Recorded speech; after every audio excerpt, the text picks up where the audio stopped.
Ito mga lakbay. Pwede ito. Harvest tayo kay binta natin sa Kalinan, Palengke. So, bili natin ng ano, abono ng ating mga durian, rambutan. Allowance natin ito. Yan o. Sakto na ito mga kalakbay. Kasi next week maghinog na. Yan o. Nag-harvest tayo ng binangay para pangbili natin ng ano, pangailangan natin dito sa farming, yung fertilizer natin sa durian po natin, at saka panggasolina natin, allowance. Doon tayo sa kabilaw. Pwede ito mga lakbay.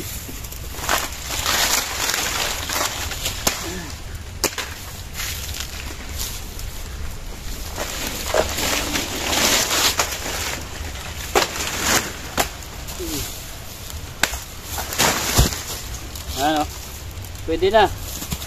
Naghinog na kasi ito pag next week pa natin dibain. Tuloy pa rin yung ano natin, harvest ng lakatan. Tayo, saging pa rin tayo. Kasi ganahan sa lakatan, kaya tuloy yung ano, harvest. Yan. Ito, ganda yung saging natin. Yan. Oh. Pwede na. Okay, oh. Ito yung lakatan po natin. Pwede na ito kasi pag next week pa natin kunin, baka maghinog na. Ibinta natin mamaya, pag-uwi natin. Hapon na ngayon. Alas 3 na po tayo. Nandito tayo sa area, nag-harvest po tayo. Para kahit pa paano may pambili tayo ng ano, allowance, panggasolina natin at saka pambili ng abono natin sa ating mga tanim na durian.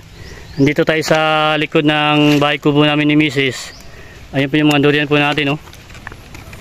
Yan, bilhan na natin ng abono at saka pang-spray niya, gamot sa kanyang dahon sa prevent sa mga ano, insekto. Ayan mga kalakbay, mag-harvest pa tayo. Yan. Masarap na yakapin yung ano natin, yung lakatan natin na mga kalakbay, oh.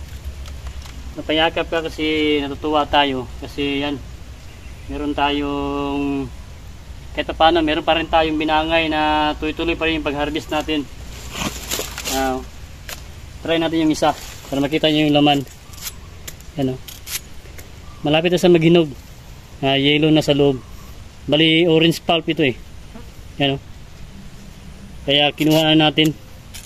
Kaya next week maghinog na ito mga kalakbay. Binta natin sa Kalinan, sa Palengke, sa mga suki natin. Yan.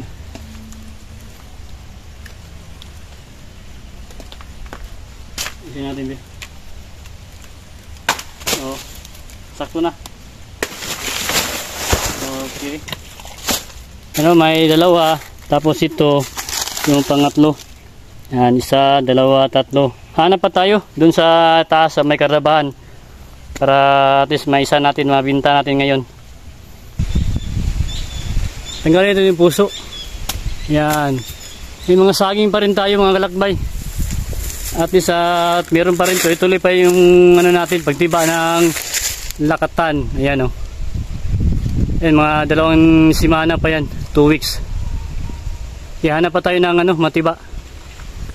Ayan o, may mga puso. Tanggalin natin. Yan.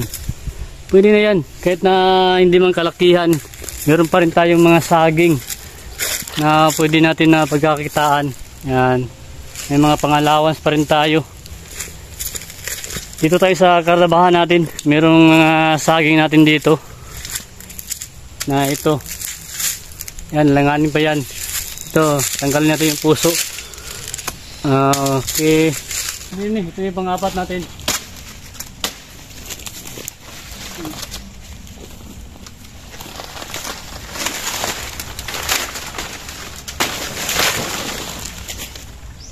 Yan.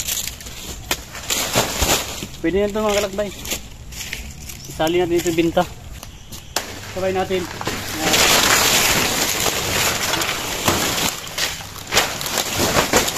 Hindi mga kardaba tayo. Alanganin pa. Ito, sabay natin ibinta. Yan o. 1, 2, 3. Yan, alanganin pa yan. Mga 2 weeks. Pwede na ito. Yan, ito yung kagandahan kay meron tayong kardaba. Yan o. Yan. At dun sa kabila. Yan, ang ganda ng bunga. O. Dito tayo sa may kardabahan natin. Meron ding mga kardaba na meron ding mga binangay natin dito. Kaya dito may mga 2 weeks pwede na tayo maka-harvest ng kardaba natin dito mga kalakbay. Ano? Update na natin sandali. At least nakapag-harvest tayo ng mga binangay. Ito meron tayong kardaba. Masarap ito pang maruya. Yan o. Barbecue. Yan ang laki ng katawan ng aning ano din, yung bunga ng ating kardaba. Yan o. Ang laki. Sagana sa ano tayo dito, saging.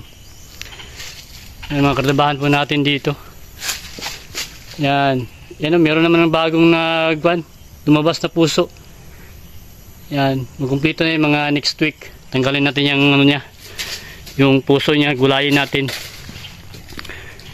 Yan, at meron tayong mga saging dito. Kardaba. Yan, ito, langanin pa rin. Yan, nakapagtiba tayo yung isang araw. Yan, ito yung kagandahan, kaya tuloy-tuloy yung harvest natin ng kardaba. Meron tayong mga kardabahan, meron tayong binangay. Ayan, halo-halo lang yung ano natin dito. Tanim.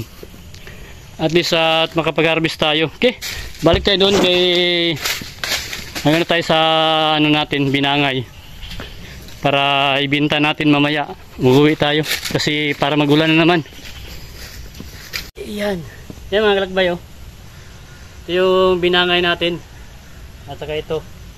Nagtiba tayo kasi ibenta natin sa palengke sa Kalinan.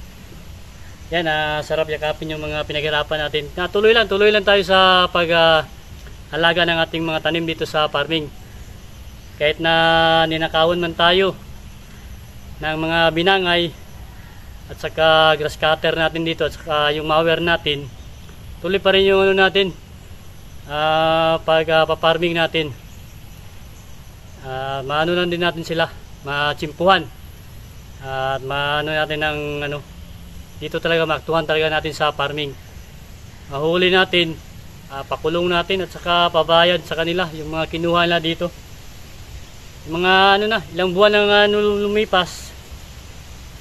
Pero sige, tuloy pa rin yung pagtatanim natin. Ibenta natin ito kasi ibili natin ng ano, fertilizer at saka pang-allowance natin, gasolina. Kaya ito, nagtiba tayo ng kardaba, binangay. Yung kardaba natin, mga 2 ano pa yun, 2 weeks pa yun. Kaya sige lang, at least meron na tayong tao dito na ginapamonitor natin sa area natin. Kasi pag wala tayo dito, sa downtown tayo, may pumapasok. Kaya pag maaktuhan natin, bigyan natin ng award. Yan, tuloy lang tayo kasi pag maghinto tayo sa farming, malaki yung mawala sa atin. Total, nandito pa naman yung mga tanim natin, nandito yung lupa. At saka yung mga ano nila, ginagawa nila, isang ano lang yan, hindi yan magtagal, machimpuan din natin. Kaya ito mga kalakbay, kaya yan, tuloy pa rin yung binangay natin. May natiba tayo na binangay, dito tayo sa likod ng bahay kubo namin ni Mrs. Ito yung durian natin, malapit ng Kinabangan din. Kaya tuloy lang tayo, magkasipay tayo ng saging, kaya ibenta natin, kaya medyo makulimlim na yung panahon. Kaya yun lang mga kalakbay, yun lang po yung ano natin, gishare ko lang yung ano natin sa buhay, farmer. Talagang hindi natin inasahan. Yan na nga, binabantayan na natin yung area natin dito. Yan, okay, magkasipay tayo mga kalakbay. Ito na lang yung ano natin, update sa ating lakatan. Kaya maraming salamat, ingat po tayo lahat.